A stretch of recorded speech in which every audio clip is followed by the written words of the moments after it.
So you want to build a vampire as a playable character in Dungeons & Dragons. Generally, that's pretty easy. But you don't just want to play any vampire, you want to join the No Nose Club and play as Michael Morbius, the living vampire from Marvel. Building Michael Morbius can be a little more tricky than building any other. He has some of the general vampire stuff. He's able to charm people, he bites them and drinks their blood. And in some of the other renditions other than the upcoming movie, there were a few unique aspects to him as well. Originally, some of his backstory did include electrifying blood cells to help them regenerate, to help cure his own blood disorder, but I think that was just comic book science trying to come up with an idea for how a scientist becomes a vampire. I doubt they're going to include that as a general concept in the upcoming movie, but we can still try and find a way to play with it a little in this build. Additionally, in the 90s Spider-Man cartoon, which was absolutely amazing by the way, they didn't seem to like the idea of a vampire latching onto somebody's neck in a Saturday morning kids cartoon, so instead, they added these weird suction cup things to his hands where that's where he was gonna suck the life force out of somebody. So we'll try and play with that a little bit too. Otherwise, he just has the generic enhanced strength, speed, and durability. He has some additional healing abilities, just healing himself, of course. And while he is sensitive to sunlight, he isn't necessarily burned up by it and turned to ash or anything like that. And we don't have to go anything too mystical because he doesn't have any sort of aversion to crosses or anything. Lastly, we have to mention his origins, where he has a PhD, and he studied medicine and tried to find a cure for his own illness, which led him down the path of becoming a vampire in the first place, which does seem to happen quite a bit with a lot of Marvel villains. So let's figure out how to build out Michael Morbius in D&D 5e, because this is D&D Builds, where we have an outlet to create all sorts of ridiculous Dungeons & Dragons builds, and hopefully stop driving the people in our lives insane with them. First things first, let's pick a race. There's actually 3 different variations of the vampire race in 5th edition. It's just whether or not they're allowed at your table. There are 2 variations of vampire that were added in from the plane shift, which was just wizards doing a bit of a crossover with Magic the Gathering. And these 2 variations are pretty much identical. They would grant some dark vision, vampiric resistance, which just means resistance to necrotic damage, and then bloodthirst and feast of blood. Bloodthirst allows you to drain the life energy or blood of a willing creature or one that's grappled by you. This reduces the target's hit point maximum by 1 piercing damage plus 1d6 necrotic damage. And if you use this bloodthirst ability, that can activate Feast of Blood, because if you drain somebody else, you get a surge of vitality. Your speed is increased by 10 feet, and you gain advantage on strength and dexterity checks, as well as saving throws for the next minute. This is a great option if it's allowed at your table. It's not an official source book for D&D, so it can be up in the air whether or not it's actually allowed. Since I try to stick very closely with official source books, we're not going to be using this, but if you have the option at your table, I would definitely recommend it. Instead, we're going to be using the source book, Van Richten's Guide to Ravenloft, and using the race Dompire, which is really just a weird spelling to make it sound like it's spoken by somebody from Transylvania or something. You get to select a specific hunger, whether that's psychic energy or life energy, but here we're just going to go for straight up blood. And then you can pick your own origins. Here we're going to select the 8th possible origin, which is a radical experiment changed your body, making you reliant on others for vital fluids. This race allows you to increase any ability score by 2 and a different score by 1. You get a speed of 35 feet right off the bat. You get dark vision. You get deathless nature, which makes it so you don't actually need to breathe, which can be really fun to play with. Especially since there's been a few times that I've had people in a party try to hide in some sort of bag of holding where you can generally suffocate pretty quickly. But if you don't need to breathe, you might not have to worry about that. So you can do some interesting surprise attacks. You also get Spider Climb, where you have a climbing speed equal to your walking speed. And at 3rd level, this actually gets upgraded to the point you don't even need your hands to do it. So you can move up down, and across vertical surfaces, and upside down along ceilings, which makes combat that much more fun for the player, but that much more complicated for the dungeon master. Then lastly, we get the all-important Vampiric Bite. This allows you to make a bite attack as a natural weapon, and it actually uses your Constitution modifier instead of Strength or Dexterity. It deals 1d4 piercing damage on hit, and if you happen to be missing more than half of your own hit points, you actually get advantage on the attack rolls for this bite. If the target of the attack is not a construct or undead, you can use this to empower yourself, either regaining hit points equal to the amount of damage you deal with this bite, or you gain a bonus on your next ability check or attack roll you make. This bonus equals the piercing damage dealt by the bite. You can use this bite a number of times equal to your proficiency bonus. So this is the race we're going to pick because it's actually from an official source book,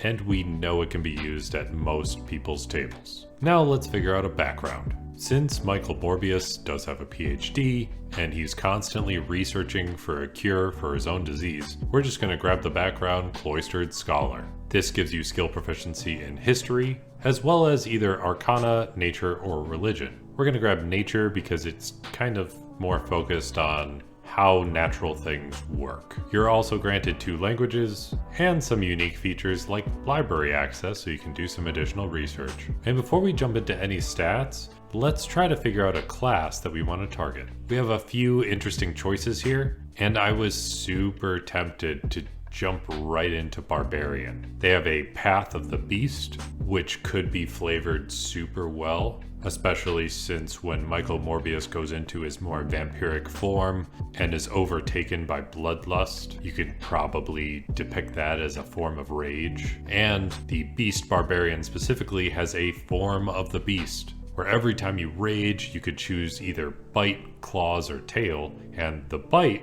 would allow you to regain hit points just from chomping down on somebody.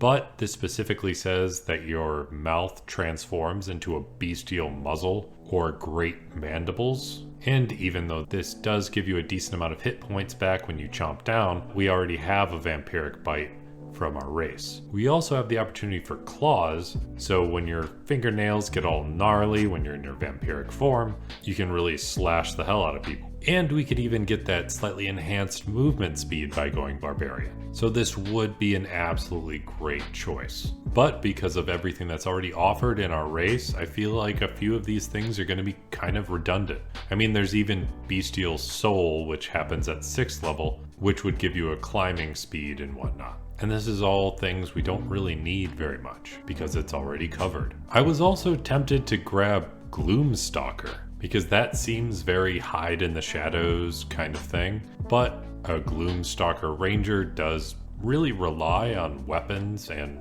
Morbius doesn't really use any weapons, and more notably, he doesn't really utilize any armor either. So with that in mind, we're gonna go Monk instead. This is especially useful because one of the Monk's primary stats is Wisdom, and when we're allocating stats, we know we need some decent intelligence, but because Michael Morbius did a fair amount of studying when it comes to medicine and coming up with a cure for his disease, the stat that coincides with medicine in Dungeons and Dragons is Wisdom. So this should align pretty well. You might not get the gnarly claws, but we can reskin some of the unarmed attacks to do this. So with that in mind, let's jump into some stats. Since we know we're going to be focusing more on dexterity, we need to conserve some points here and dump strength. And then we can put most of those points into dexterity instead. We'll put 14 points into dexterity and then use a +2 from our own Dompire race. This is going to be super useful because then we can use it for sneaking around and skulking using stealth, which coincides with dexterity, and we can use it for our attacks since we already know we're going Monk. Even though Michael Morbius is pretty frail and generally has a weakened body, we're definitely going to put some points into Constitution because this is after he gets that vampiric transformation. So we're going to put 13 points into Constitution and then get another +1 from our Dompire race. This will also help our bite attack since it uses Constitution rather than strength or dexterity. Next up, we have intelligence. We know he went and got his PhD, and while we're focusing more on wisdom and having that general mind stat focused more on medicine, it's hard to ignore that it would take a lot of research and history and overall book learning, which is generally tied to intelligence. So we're going to bump this up to 14. Wisdom, we've already stated we're definitely going to be using it, so we're going to put that at 14 as well. And then lastly, he doesn't get along with people too well, so we're going to dump charisma. And this actually leaves us with one leftover point if we're using the standard point buy. And since we don't want him to be too much of a weakling, let's just throw it into strength. It's not going to help our modifier at all, but it makes the most sense. At first level of monk, you get saving throws in strength and dexterity, and 2 skills. We're going to take stealth since you hide in the shadows quite a bit, and we could take acrobatics or athletics, but since you're very dexterity heavy, let's just boost that up by taking acrobatics instead, since that's more related to dex. You also get proficiency in simple weapons and short swords, but we're not going to worry about those. You get unarmored combat, which you're going to use plenty since you're just kind of slashing at people with your very sharp nails, as well as unarmored defense. Half the time in the comics, his chest is just kind of out and gloriously presented as if he's a vampire version of Fabio. Being able to attack using martial arts or your unarmed attacks, you can use dexterity instead of strength, and the attack damage you do will increase as you go up in levels. And lastly, you can always use an unarmed attack as a bonus action. At level 2, you get access to ki, so you can do 2 attacks as a bonus action if you spend a little ki and use a flurry of blows. We can pretend that this ki is you using the energy you absorb from blood. Or you can do things like patient defense, allowing you to take the dodge action, which could be pretty useful since you tend to dodge bullets, at least according to the trailers from Morbius. Or you can do Step of the Wind, allowing you to disengage or take the dash action as a bonus action on your turn. And then your jump distance is doubled for that turn as well. Also at 2nd level, you get unarmored movement, so you can boost that movement speed a little extra. Then at 3rd level, we get to pick a subclass. And this is where it gets fun. I really like the Mercy subclass for Monk. It popped up in Tasha's Cauldron of Everything. It does have this weird thing about wearing a mask, as if you're some sort of plague doctor, but it has a cool feature called Hands of Harm. This allows you to use your ki to inflict wounds, almost like you're using the weird suction cup things that popped up in the Spider-Man animated series. But since that really only popped up in that one show, I can't entirely bring myself to do it. Instead, I'm going to go Way of the Long Death, because the whole reason you became a vampire in the first place was because you were trying to extend your own life. This actually works super well at the same time as having your vampiric bite. When you take this subclass at 3rd level, you get a very unique feature called Touch of Death. So when you reduce a creature within 5 feet of you to 0 hit points, you gain temporary hit points equal to your wisdom modifier plus your monk level. And this is going to work great hand in hand with your vampiric bite. So if you kill somebody by chomping into them with your vampire teeth, then you get regular hit points from that, and you get temporary hit points from your Touch of Death ability. Also at 3rd level, you get Deflect Missile, which is just generally pretty cool, because there's nothing more, you're facing off against the wrong kind of person, than when somebody fires a projectile at you and you catch it and throw it back at them, with plenty of damage behind it as well. At 4th level, we get an ability score improvement, so we're just going to put it into dexterity so you can dodge a little better and you can attack a little better. This increases our AC by 1, increasing the chance you can hit, as well as the amount of damage you do with those hits. Also at 4th level, you get Slow Fall. This is super useful because, as I mentioned in my Moon Knight video, falling damage is definitely a real thing to worry about. This allows you to use your reaction to reduce any fall damage you take by an amount equal to 5 times your monk level. At 5th level, you get extra attack, which means that even if you don't spend any ki points, you can attack 3 times per turn, twice as your action and once as your bonus action. Also at 5th level, we get the bread and butter of any monk, Stunning Strike. This is going to be so thematically perfect because now you can stun someone and then while they're stunned, you can try and drink their blood. At 6th level, you get Key Empowered Strikes, so now your attacks count as magical, which is really helpful for overcoming resistance. And from your Way of the Long Death, you get Hour of Reaping. You gain the ability to unsettle or terrify those around you as an action, for your soul has been touched by the shadow of death. Basically making it so that way, as an action, you can try and terrify everybody around you, forcing everybody within 30 feet to make a wisdom saving throw, or be frightened by you until the end of your next turn. And being frightened is super beneficial, because it makes anybody have disadvantage on any attacks as long as they can see you. And being in that very exclusive no-nose club, you know how to be intimidating. At 7th level, you get Evasion to help dodge those bullets and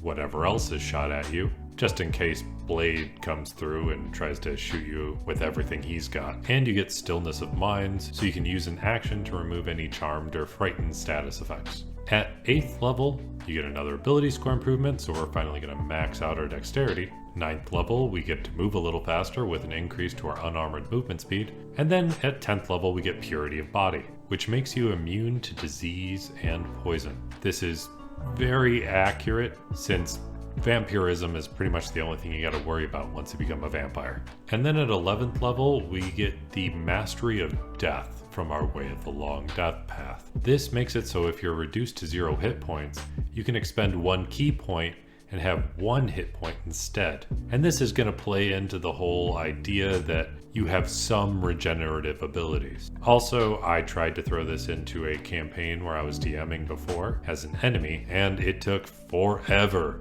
for my players to finally kill that enemy. At level 12, we get another ability score improvement, so we're going to bump up our wisdom to 16. This is going to help some of our monk features, as well as our armor class. At level 13, we get Tongue of the Sun and Moon, making you able to understand all spoken languages. But that doesn't factor in too much to Michael Morbius, I guess. At level 14, you get Diamond Soul, so you have proficiency in all saving throws now. Also, as part of Diamond Soul, you get a second chance to make a saving throw.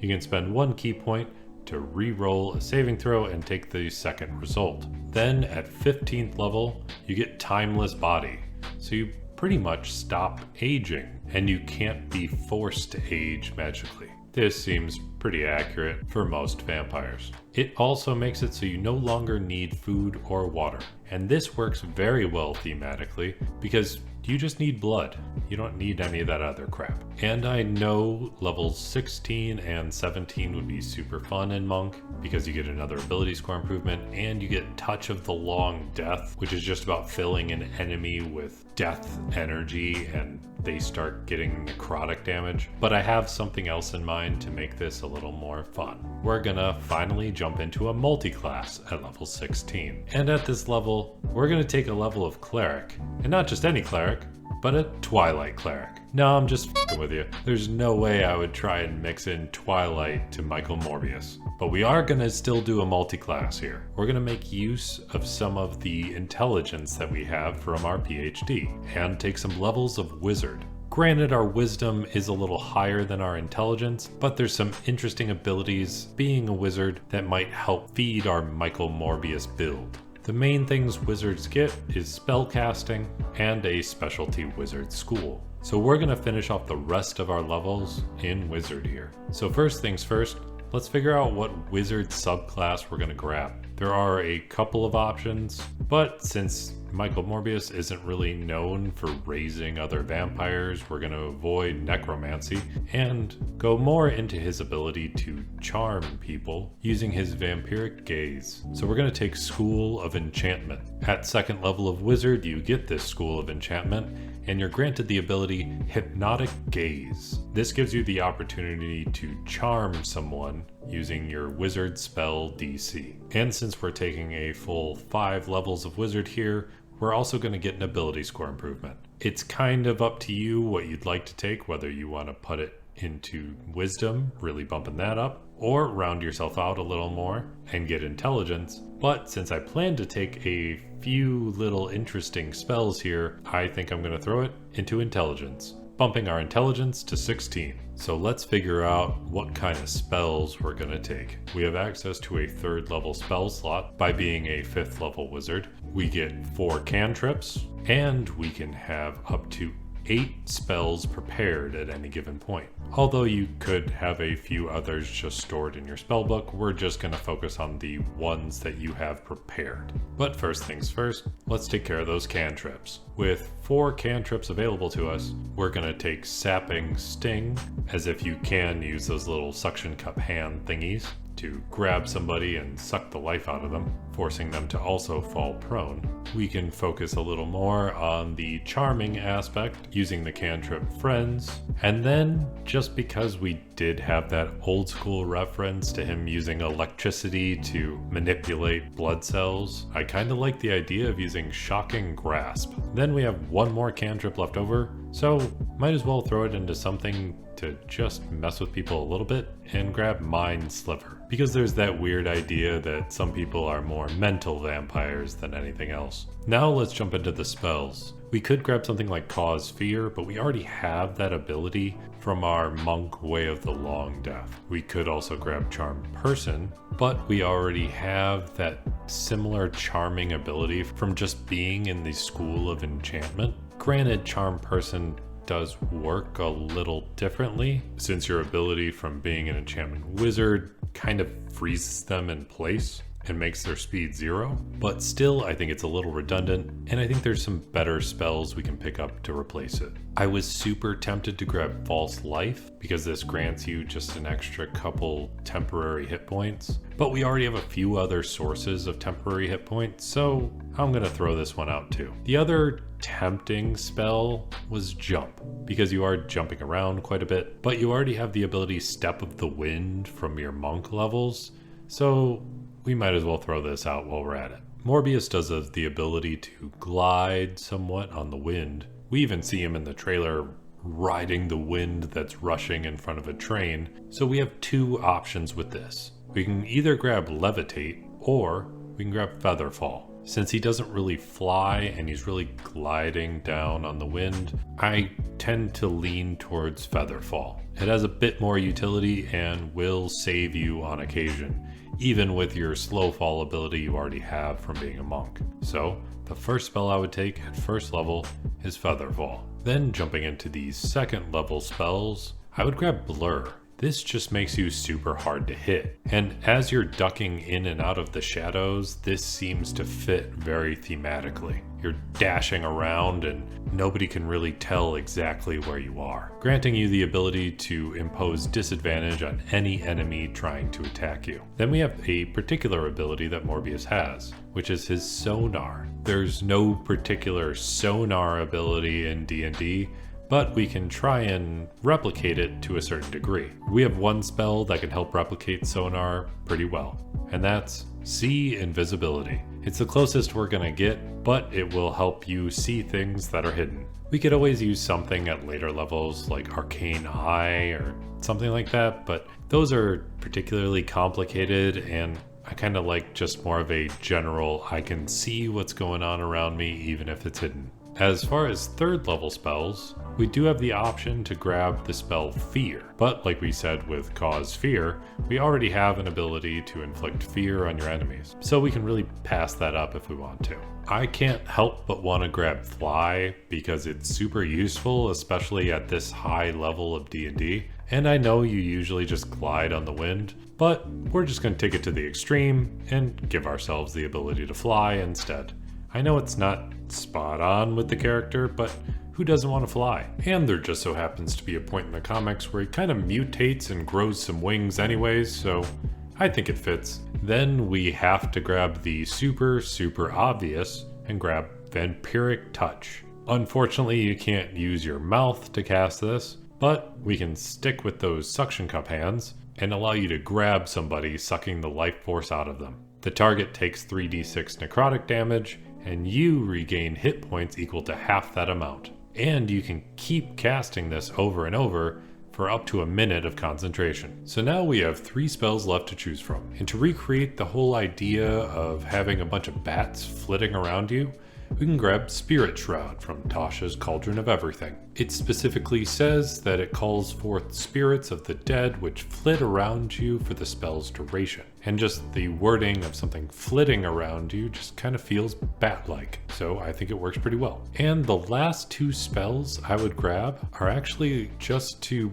improve our physical skills. I know that I said jump was kind of useless since we already have Step of the Wind, but then I thought about it a little more and I realized we could actually combine the two. Even though we have a strength score of 9, which kind of hurts our jump distance, the fact that we can double it with Step of the Wind and then triple it with jump means that with a running start we can jump 54 feet horizontally or 12 feet off the ground, and without a running start we can still jump 24 feet horizontally or 6 feet off the ground, which is pretty damn impressive. And then just to improve our speed even more, despite the fact that we have plenty of it being a monk, I would grab Long Strider. This will just increase our speed by another 10 feet. And with that, our build is complete. You can completely become Morbius, the living vampire. As always, I'll be adding all the character sheets for this build to my Patreon, which is linked down below, where you can also join our Discord and have the chance to jump into a D&D session hosted by me. If you like this kind of content, I try and post every single week, so make sure to hit subscribe. If there's something that you would do differently, or there's a particular build that you have in mind that you'd like me to build, let me know in the comments down below. And if you've made it all the way to the end, hit that like button to let me know you got here, and I'll be hoping you roll at least 3 nat 20s in your next D&D session. Have fun lurking in the dark, being part of that no-nose club, and vampirically sucking the life out of your enemies with this Morbius build.